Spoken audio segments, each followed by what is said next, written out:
Last class में हमने 17.2 ख़त्म कर ली थी। 17.2 के अंदर हमारे पास ऑपरेशंस से रिलेटेड थे कि सेट्स के दरमियान दो या दो से ज़्यादा सेट्स के बीच में हम कौन कौन सा ऑपरेशंस परफॉर्म कर सकते हैं, जिसमें हमारे पास जो है यूनियन था, इंटरसेक्शन था, डिफरेंस था, सिमेट्रिक डिफरेंस था, कॉम्प्लीमेंट था। तो ये सारी चीज़ें हमने लास्ट क्लास के अंदर जो है वो देख ली थी। 17.3 में आगे कुछ प्रॉपर्टीज़ हैं, और प्रॉपर्टीज़ की अगर हम बात करें तो कुछ तो बेसिक प्रॉपर्टीज़ हैं जो हम पहले रियल नंबर्स का टॉपिक जब हमने क्लास 9 में करा था उस वक्त भी हमने डिस्कस करी थी, और यही कुछ इनमें से कुछ प्रॉपर्टीज़ हैं जो कि पेपर में प्रूफ करने के लिए आती हैं, जो कि हम अभी करके देखेंगे। सबसे पहले यहाँ पे कुछ प्रॉपर्टीज़ हैं जो देखोगे, एक है कम्यूटेटिव, फिर आपकी आती है एसोसिएटिव, फिर आपकी आती है डिस्ट्रीब्यूटिव। डिस्ट्रीब्यूटिव में फिर आपकी एक दो होती हैं, वो मैं आपको समझा देता हूँ ज़रा। अब सबसे पहली चीज़ तो ये, अगर कम्यूटेटिव की बात कर रहे हैं तो कम्यूटेटिव प्रॉपर्टी, मैं अभी सेट्स की बात नहीं कर रहा, मैं इन जनरल आपको बताता हूँ, फिर आपको खुद ही जो है ना वो समझ में आ जाएगी आराम से। अगर हम कम्यूटेटिव की बात करें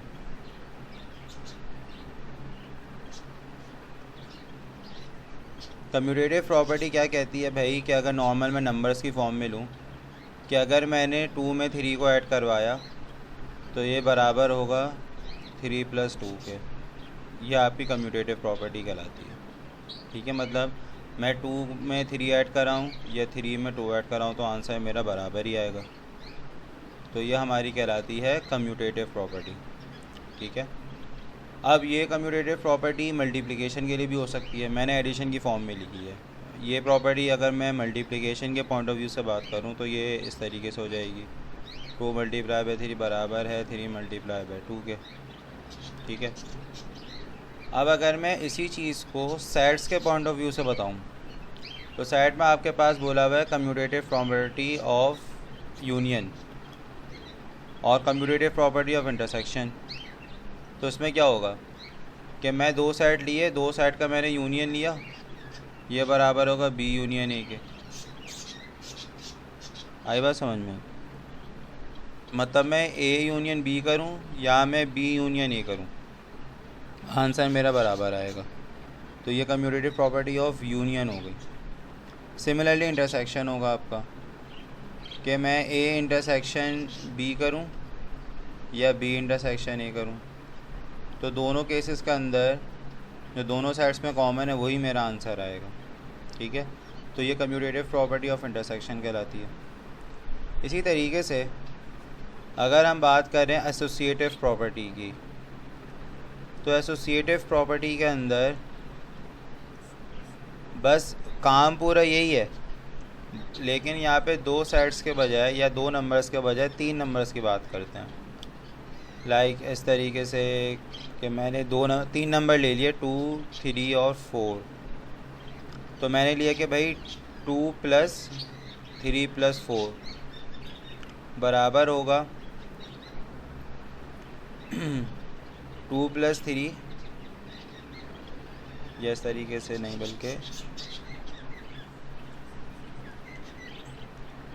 ये कुछ इस तरीके से हो जाएगा कि मैं इसको 4 मैंने यहाँ पे लिख दिया, 4 + 2 + 3, मतलब बस मैंने क्या करा, ऑर्डर चेंज कर दिया, लेकिन हो तो एडिशन ही रही है, आंसर तो दोनों केसेस में सेम ही आएगा। मैं इसमें 3 + 4 करूँ 7, 7 + 2 9, 2 + 3 5, 5 + 4 9। तो ये आपकी क्या कहलाती है, एसोसिएटिव प्रॉपर्टी कहलाती है। एसोसिएटिव के अंदर 3 नंबर्स की बात करेंगे, और अगर हम सेट के पॉइंट ऑफ व्यू से बात करें तो फिर यहाँ पे बस सेट्स नंबर्स के बजाय सेट्स के सिंबल्स आ जाएंगे, और अगर यूनियन की बात कर रहे हैं तो प्लस की जगह पे यूनियन का सिंबल आ जाएगा। यहाँ पे मैं शो करवा देता हूँ आपको। सबसे पहले तो ये कम्यूटेटिव हमने देख ली, ये एसोसिएटिव लिखी हुई यहाँ पे कि A union B union C, तो ये बराबर होगा किसके, ए यूनियन बी, यानी पहला वाला नंबर।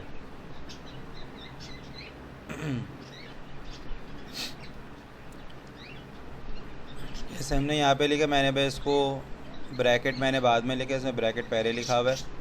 अगर मैं इस तरीके से बताऊँ तो A union B union C किसके बराबर होगा? A union B union C के। तो ये हमारी क्या आ गई? एसोसिएटिव प्रॉपर्टी आ गई। अब इंटरसेक्शन की अगर बात करेंगे तो यूनियन की जगह बस इंटरसेक्शन आ जाएगा, ठीक है। अच्छा, एक क्वेश्चन माइंड में आता है, वो ये कि इतनी बेसिक बातें हैं, ये जनरल बातें हैं, हमें नॉर्मली कॉमन सेंस की बात है कि अगर हम 2 में 3 को ऐड कराएंगे तो बराबर होगा 3 में 2 ऐड कराने के, एक ही आंसर आएगा दोनों का।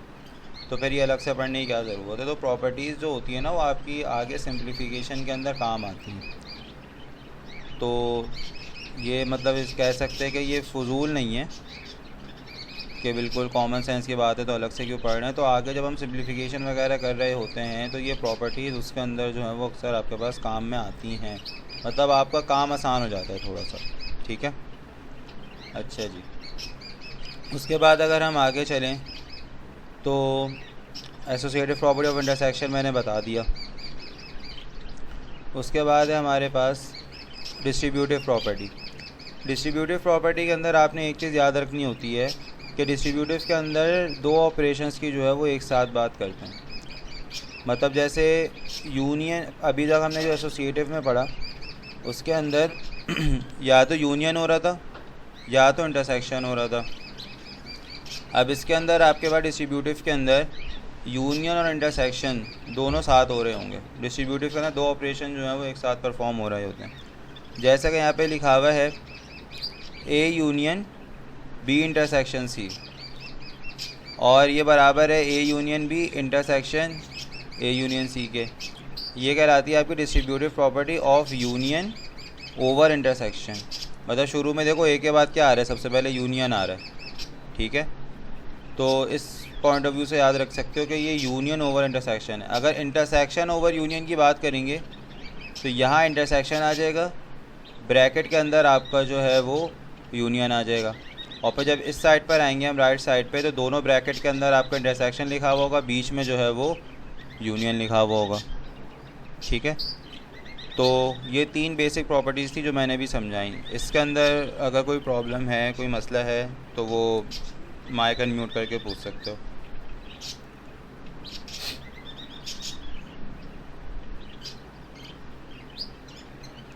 ठीक है, उसके बाद है हमारे पास, तो यहाँ पे ये प्रूफ करके बताई हुई है, अभी हम आगे देख लेंगे इस चीज़ को। तो ये आपकी प्रॉपर्टी। उसके बाद जो मोस्ट इम्पॉर्टेंट, अगर पेपर पॉइंट ऑफ व्यू से मैं बात करूँ तो ये आपके पास आता है डी मॉर्गन्स लॉ। तो डी मॉर्गन्स लॉ बेसिकली यहाँ पे इसकी कुछ स्टेटमेंट्स लिखी हुई हैं, और ठीक है, intersection B. De Morgan's law को आसान अल्फाज में अगर मैं बताऊँ, यहाँ पे लिख के 2 स्टेटमेंट्स होती हैं डी मॉर्गन लॉ की, एक यूनियन के पॉइंट ऑफ व्यू से होती है और एक इंटरसेक्शन के पॉइंट ऑफ व्यू से होती है। तो पेपर के अंदर आपको जो है ना इसकी स्टेटमेंट प्रूफ करनी होती है। मैं पहले इसकी स्टेटमेंट लिख के बता देता हूँ, उसके बाद फिर हम इसका प्रूफ देख लेंगे। डी मॉर्गन्स लॉ की एक स्टेटमेंट तो ये होती है कि ए यूनियन बी का होल कॉम्प्लीमेंट बराबर होगा A complement intersection B complement के। लाइक अगर ब्रैकेट के अंदर यूनियन है तो बाहर क्या आएगा? इंटरसेक्शन आएगा। और अगर अंदर इंटरसेक्शन दिया हुआ है इस तरीके से ए इंटरसेक्शन बी का होल कॉम्प्लीमेंट, तो ये बराबर होगा A complement union B complement के, ठीक है। तो ये डी मॉर्गन लॉ की स्टेटमेंट होती है। अब पेपर में आपको क्या करते हैं, आपको एक साइड ए दे देंगे, इसमें कोई भी एलिमेंट्स होंगे, एक साइड बी दे देंगे आपको। मान लो साइड ए के अंदर मैंने एलिमेंट्स डाल दिए ऑड नंबर्स, ठीक है। लेट्स से मैंने 10 तक इसमें ऑड नंबर डाल दिए, बी के अंदर मैंने 10 तक इवन नंबर डाल दिए, लाइक दिस। और एक आपका आ गया यूनिवर्सल सेट, जिसमें सारे एलिमेंट्स मौजूद हैं 1 से लेके 10 तक। ठीक है, ये आपके 10 तक आ गए। अच्छा, यहाँ मैंने ये डॉट डॉट गलत लगा दी, डॉट डॉट नहीं आएंगे यहाँ पे, क्योंकि सेट तो हमारा ख़त्म हो गया ना, वो वरना फिर इनफाइनाइट पे चला जाएगा। तो ये 3 सेट आ गए आपके पास। अब पेपर में इसी तरीके से कोई भी आपको सेट्स दे देंगे, जैसे मैंने यहाँ पे कुछ सेट्स लिखे हैं, इसी तरीके से आपको भी कोई सेट दे देंगे और आपको ये स्टेटमेंट्स लिख के दे देंगे। कोई भी एक स्टेटमेंट देते हैं, लाइक या तो पहली वाली दे देंगे या तो दूसरी वाली दे देंगे, और आपने ये चीज़ प्रूफ करनी होगी। अब ये इस तरीके का क्वेश्चन हमने प्रीवियस एक्सरसाइज के अंदर भी करा था, उसके अंदर भी इसी टाइप के क्वेश्चंस थे। तो अगर मैं ये जो मैंने 3 set as an example consider करें, अगर मैं इन्हीं सेट्स को कंसिडर करते हुए डी मॉर्गन्स लॉ आपको प्रूफ करके दिखाऊं, तो वो ज़रा हम देख लेते हैं कैसे करते हैं, ताकि आपको प्रैक्टिस हो जाए। सबसे पहले मैं पहली स्टेटमेंट की बात कर रहा हूँ यहाँ पे, जो ए यूनियन बी है। ए यूनियन बी का होल कॉम्प्लीमेंट बराबर होता है A complement intersection B complement के। अब यहाँ पे मैं लिख दूँगा प्रूफ। जब भी कोई प्रूफ का क्वेश्चन होता है तो एक हेडिंग आती है प्रूफ में। अब हम यहाँ ले लेंगे सबसे पहले left hand side. Left hand side में आपसे क्या कह रहे हैं, ए यूनियन बी का होल कॉम्प्लीमेंट। तो सबसे पहले तो मुझे क्या करना पड़ेगा, ए यूनियन बी निकालना पड़ेगा। तो ए यूनियन बी निकालने के लिए हम पहले ए सेट लिखेंगे, बीच में आएगा आपका यूनियन, और फिर हम अपना सेट बी लिखेंगे।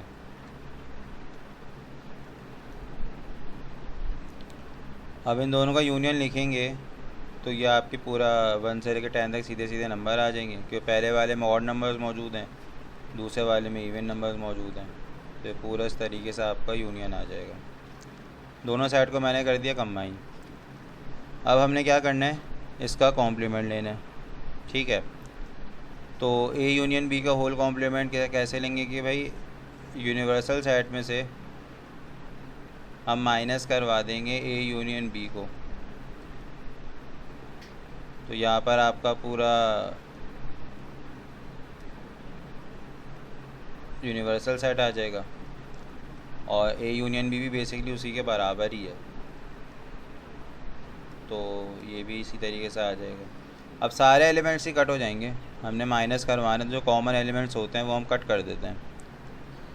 तो चूँकि दोनों सेट बराबर हैं, तो दोनों को जब माइनस करवाएंगे तो सारे ही एलिमेंट्स कैंसिल हो जाएंगे। तो रिज़ल्ट में आपके पास क्या आएगा, नल सेट आएगा, मतलब कुछ नहीं बचा आपके पास। तो यह आपकी लेफ़्ट हैंड साइड जो है वो सॉल्व हो गई। ठीक है, अब आपको राइट हैंड साइड सॉल्व करनी है, और राइट हैंड साइड का आंसर भी फिर हमारा नल सेट ही आना चाहिए। ठीक है, तो राइट हैंड साइड हम लेंगे। अब राइट हैंड साइड में आपको बोला हुआ है ए कॉम्प्लीमेंट लें पहले, और उसको इंटरसेक्ट करा दें बी कॉम्प्लीमेंट के साथ। तो पहले तो दोनों के कॉम्प्लीमेंट हमें निकालने पड़ेंगे, उसके बाद इंटरसेक्शन लेंगे। तो पहले हम ए कॉम्प्लीमेंट निकाल लेते हैं। ए कॉम्प्लीमेंट बराबर होगा यूनिवर्सल सेट माइनस ए सेट। यूनिवर्सल में जो है हमारे पास 1 से लेकर 10 तक एलिमेंट्स मौजूद हैं, माइनस सेट ए के अंदर हमारे ऑड नंबर्स मौजूद हैं। तो यूनिवर्सल सेट में से जितने भी ऑड नंबर्स होंगे वो हमारे कैंसिल हो चुके होंगे, तो जो इवन नंबर हैं वो बच जाएंगे। ठीक है, तो ये ए कॉम्प्लीमेंट आ गया। अब हमें लेना है बी कॉम्प्लीमेंट। बी कॉम्प्लीमेंट बराबर होगा universal set minus B set. Universal में हमारे पास 1 से लेकर 10 तक है, सेट बी में हमारे पास थे इवन नंबर्स। तो अब जब हम इन दोनों को माइनस करवाएंगे तो यूनिवर्सल सेट में जितने भी इवन नंबर्स हैं वो कैंसिल हो जाएंगे, और नंबर्स हमारे पास बच जाएंगे। अब ए कॉम्प्लीमेंट भी आ गया और हमारे पास बी कॉम्प्लीमेंट भी आ गया। अब हमने मालूम करना है A complement intersection B complement. तो हम सेट ए लिख देंगे। सेट ए के अंदर इवन नंबर्स मौजूद हैं, इंटरसेक्ट बी सेट के अंदर हम बी कॉम्प्लीमेंट के अंदर हमारे पास ऑड नंबर्स मौजूद हैं। तो इन दोनों में कुछ कॉमन ही नहीं आ रहा, एक में इवन है एक में ऑड है। तो A complement intersection B complement का आंसर आपके पास आ जाएगा नल सेट, यानी इन दोनों में कुछ कॉमन ही नहीं है, तो नल सेट। तो लेफ़्ट साइड का भी आंसर हमारा नल सेट आया है, राइट का भी नल सेट आया है। तो अब हम लिख देंगे नीचे left hand side is equals to right hand side, hence prove. तो ये आपका डी मॉर्गन्स लॉ होता है, और आपको कोई भी दो सेट दे देंगे और एक यूनिवर्सल सेट होगा जिसमें से, और आपको ये स्टेटमेंट जो है वो प्रूफ करनी होगी। कई बार मतलब नॉर्मली तो यही होता है कि आपको स्टेटमेंट लिख के दे देते हैं, लिखा हुआ होता है वेरीफाइड डी मॉर्गन्स लॉ, और साथ में आपको इन दोनों में से कोई एक स्टेटमेंट भी लिखी हुई होती है और आप उसको इस तरीके से प्रूफ कर दो। या फिर कई बार ऐसा भी होता है कि आपको डायरेक्ट एक बार शायद पेपर में ऐसा हुआ है कि बस बोला हुआ है वेरीफाइड डी मॉर्गन्स लॉ, तो फिर आपको स्टेटमेंट पता होनी चाहिए क्या थी। ठीक है, तो स्टेटमेंट्स मैंने बता दी किस तरीके से लिखने हैं। अगर ब्रैकेट के अंदर यूनियन है और होल पे कॉम्प्लीमेंट लगा हुआ है, तो दूसरी तरफ आपका क्या कहते हैं, अगर यहाँ यूनियन है तो फिर यहाँ इंटरसेक्शन आएगा, और यहाँ इंटरसेक्शन है तो फिर यहाँ पे यूनियन आएगा। ठीक है, तो ये हमारा डी मॉर्गन्स लॉ होता है। दूसरी वाली जो स्टेटमेंट इसमें लिखी हुई है वो एज एन होमवर्क जो है प्रैक्टिस कर सकते हो। बस इसमें पहले इंटरसेक्शन लेंगे लेफ़्ट साइड पे, फिर कॉम्प्लीमेंट लेंगे यूनियन की जगह पे, और दूसरी तरफ यूनियन लेंगे इंटरसेक्शन की जगह। तो दोनों साइड का आंसर बराबर आना, इसका मतलब आपने सही करें। ठीक है, तो ये हमारे पास डी मॉर्गन्स लॉ होता है। पेपर पॉइंट ऑफ व्यू से ये क्वेश्चन इसका इंपॉर्टेंट होता है, आपको जो है शॉर्ट के अंदर जो है वो इसको देते हैं। सेट कोई भी दे सकते हैं, यहाँ पे मैंने छोटे सेट लिए हैं ताकि समझने में आसानी हो। पेपर के अंदर तकरीबन 20 एलिमेंट्स तक सेट गया हुआ होता है आपका, तो वो थोड़ा सा लिखने में जो है वो टाइम लगता है। बाकी कॉन्सेप्ट पूरा यही है, इसी तरीके से पूरा क्वेश्चन जो है वो आपका सॉल्व होता है। तो ये आपका डी मॉर्गन्स लॉ था। ये इसकी स्टेटमेंट्स यहाँ पे लिखी हुई हैं आपकी बुक के अंदर।